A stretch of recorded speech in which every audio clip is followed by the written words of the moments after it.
don't know. What about some Rosalia? Rosalia's good. She might, because some of them are already slightly classical. Yeah, maybe like if there might be one of her songs on her new album that might be quite, it'd be sort of like quite, because it's very intense, isn't it? There's a real intensity to that album. Passion. Yeah, maybe that. Stick that on the string quartet. Yeah.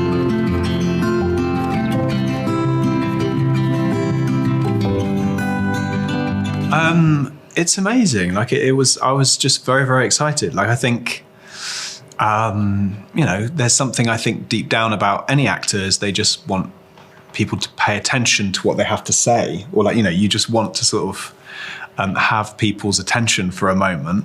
And this show allows you to do that on like a global scale with like millions of people watching you do your thing. And obviously then if you're leading the show, even more so. So yeah, I mean, it's just been a gift. I've loved it. It's been, everything I've hoped for and more. Yeah, same. I mean, obviously there's the pressure, I think, before when you join the show and you want to kind of do it justice or something like that. But like you said, when you know you're part of a show that has such a big audience and they get to see what you do and do what you love, it's a real gift. And I just never thought that I would see myself in this position, but I think that also is a reflection of perhaps I didn't allow myself to dream big enough. And I think through Sophie as well, playing her, I was able to be able to learn that I shouldn't limit myself.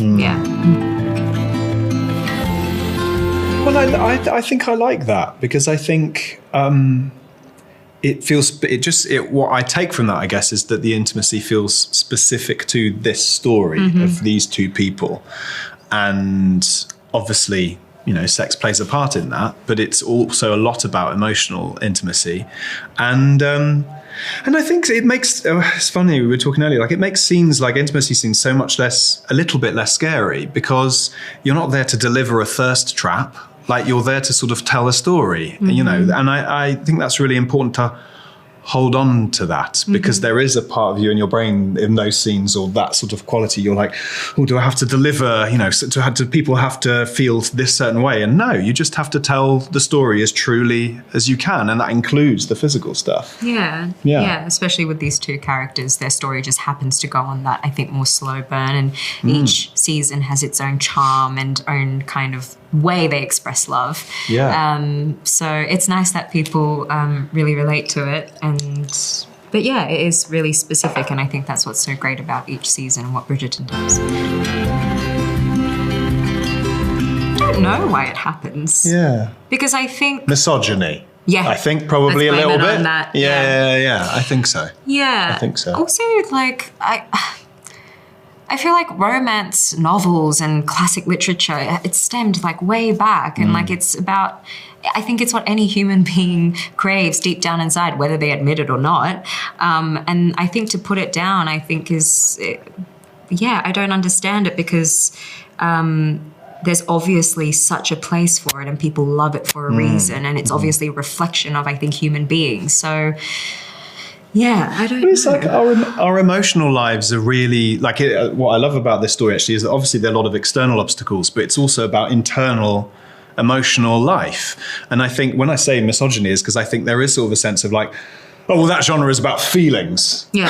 It's about emotions. It's so silly. It's about emotions. And you're like, everything's about emotions. But I think I think it's having a nice big moment. As you say, like there's actually a huge past of it. Like we've always been interested in it. But I think it comes from a sort of like anti-emotionalism, I think, that can feel a bit, a certain kind of male, maybe.